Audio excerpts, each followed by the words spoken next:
తెలంగాణలో రాజకీయ వాతావరణ వేడి తారస్థాయికి పెరిగింది. తెలంగాణ ఇచ్చింది తెచ్చింది కాంగ్రెస్ పార్టీని కాంగ్రెస్ నేతలు అంటుంటూ ఉంటే అసలు 1200 మంది ఆత్మ బలిదానాలకు కారణం సోనియా గాంధీ కాదా అంటూ ఉప్పల్ సభలో కేటీఆర్ ఘాటైన వ్యాఖ్యలు చేశారు.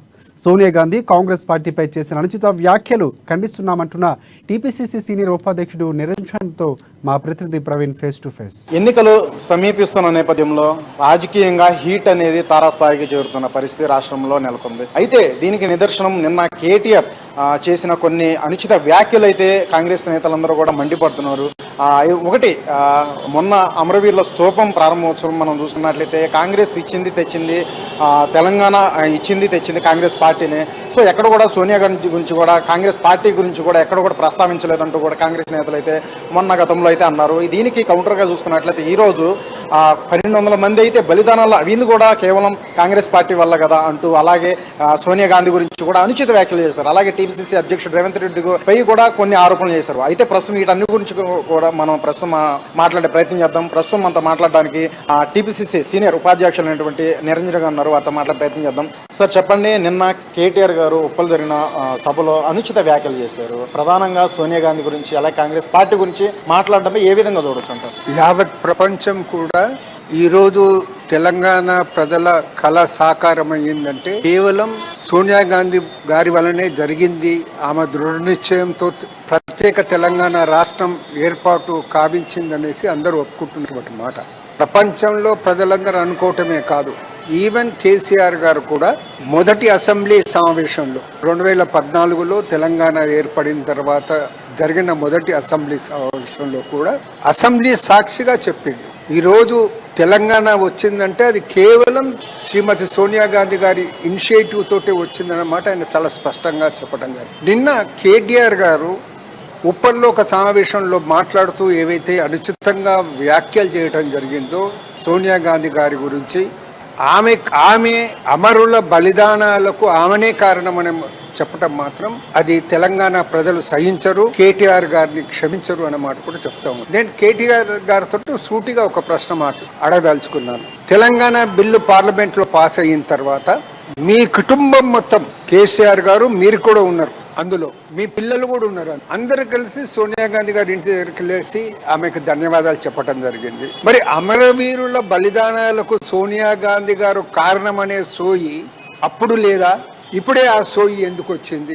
అది ఆలోచించాల్సినటువంటి విషయం. అది నేనేమనుకుంటున్నానంటే కేటీఆర్ గారు ముఖ్యమంత్రి కావాలనే చాలా తపనతో తొందరలో ఆవేదనలో ఉన్నారు. ఇక మన మంత్రులు గాని మన బీఆర్ఎస్ మిత్రులు గాని అందరూ మా ముఖ్యమంత్రి, మాకు ముఖ్యమంత్రి, కేసీఆర్ తర్వాత ఈయననే ముఖ్యమంత్రి అని కూడా చెప్పుకోవడం జరుగుతుంది. కానీ పరిస్థితులు చూస్తే 5-6 నెలల్లో ఎన్నికలు వస్తాయి. ఆ 5-6 నెలల వరకులే కేసీఆర్ గారు అయితే ముఖ్యమంత్రి పదవిని ఆ పీఠాన్ని వదిలే పరిస్థితులు కనబడతలేదు, ఈయన ముఖ్యమంత్రి అయ్యే పరిస్థితులు కనబడతాయి. ఇప్పుడు రాజకీయంగా రాష్ట్రంలో ఏదైతే వాతావరణం ఉన్నదో ఆ వాతావరణంలో 5-6 నెలల ఎన్నికల తర్వాత బీఆర్ఎస్ పార్టీ గల్లంతయ్యే పరిస్థితి ఉన్నది. సో నా చిరకాల వాంఛ ముఖ్యమంత్రి కావాలనే వాంఛ అనేది నెరవేరదు అనే ఉద్దేశంతో ఆయనకు నోటికొచ్చినట్టు మాట్లాడుతున్నాడు. ఆయన తనకు తాను తన పరిధిని మించి మాట్లాడుతున్నాడు. అది శ్రేయస్కరం కాదు. సమయం వచ్చినప్పుడు ప్రజలు అనేది ఆయనకు తప్పకుండా జవాబు చెప్తారన్నమాట మనకి. సార్, గతంలో చూసుకున్నట్లయితే 50-60 ఏళ్ల పాటు కాంగ్రెస్ పార్టీ యొక్క పాలనలో లేని అభివృద్ధి కేసీఆర్ ఒక పాలన 9 ఏళ్లలో ఉంది. కాబట్టి కాంగ్రెస్ చెప్పే మాయ మాటల్లో మీరు ప్రలోభ పడవద్దు. సో వచ్చేసారి కూడా కాంగ్రెస్ పార్టీని కాకుండా బీఆర్ఎస్ పార్టీని అధికారం తీసుకురావాలి, కేసీఆర్ మరో 20 ఏళ్ల పాటు అయినా సరే ఉండాలి, అప్పుడే సుభిక్షంగా ఉంటుంది రాష్ట్రం అని చెప్పేసి కేటీఆర్ అంటారు. ఎంత సుభిక్షంగా ఉన్నదో ప్రజలు అనుభవిస్తున్నారు. వాళ్ళ మాటల్లో అనేది ప్రజలను మభ్యపెట్టే ప్రచారం చేసినా గానీ నిజంగా ఎంత సుభిక్షంగా ఉన్నారో ప్రజలకు తెలుసు కదా. ఇప్పుడు రైతులు ధరణి తెచ్చిన తర్వాత ధరణి గురించి ఎంతో గొప్పలు చెప్పుకున్నాడు ఆయన. ధరణి గురించి ఎంతో గొప్పలు చెప్పుకునేసి ధరణి తీసుకొచ్చిన తర్వాత ఎంతమంది ప్రజలు అనేది బాధపడుతున్నారు, ఎంతమంది ఆత్మహత్యకు ప్రయత్నం చేసుకోవడం జరిగింది.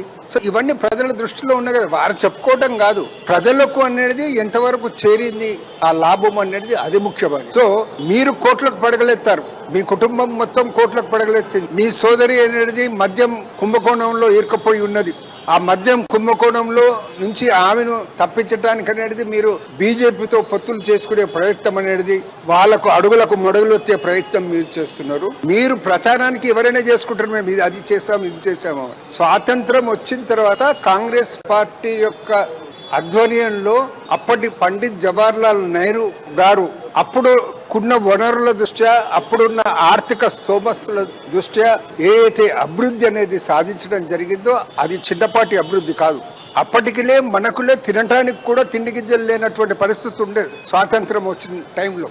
ఈనాడులే అప్పుడు వేసిన పునాదులతో ఈనాడు అనేదిలే మనంలే ఆహార రంగంలో ఒక స్వయం సమృద్ధి దశలోకి రావటం జరిగింది. ఇప్పుడు ఏది అభివృద్ధి జరిగినా కానీ అది కాంగ్రెస్ పార్టీ హయాంలో వేసిన పునాదులు అనే మాట అనేది వారు మర్చిపోకూడదు. రైట్, చూసాం కదా టీపీసీ సీనియర్ ఉపాధ్యక్షులు జి నిరంజన్ గారు యొక్క మాటలు అయితే విన్నాం. నిన్న కేటీఆర్ ఏవైతే ఉన్నారో ఆ యొక్క మాటలు, అనుచిత మాటలు ఇవన్నీ కూడా కాంగ్రెస్ నేతలు అయితే అందరం కూడా మేము ఖండిస్తున్నాం. ఎందుకంటే ఓడిపోతాం అనే ఒక భయం పట్టుకొని ప్రజలందరూ కూడా మభ్యపెట్టే విధంగా కూడా ఇటువంటి వక్రీకరణ మాట్లాడే ఒక తప్పు మాదే అన్నట్టు మాట్లాడడం కూడా సరైన పద్ధతి కాదంటూ కూడా ఈ రాజకీయ పరిణామాలు ఇవన్నీ కూడా ప్రజలు కూడా అవగాహన చేసుకొని ఇవన్నీ కూడా గమనిస్తున్నారు.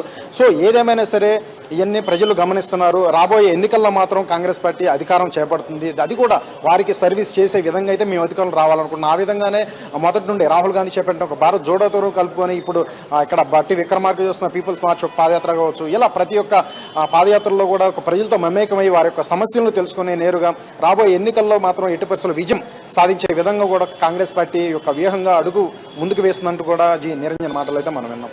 వీడియో జర్నలిస్ట్ మల్లేష్తో ప్రవీణ్, అమ్మ న్యూస్, హైదరాబాద్.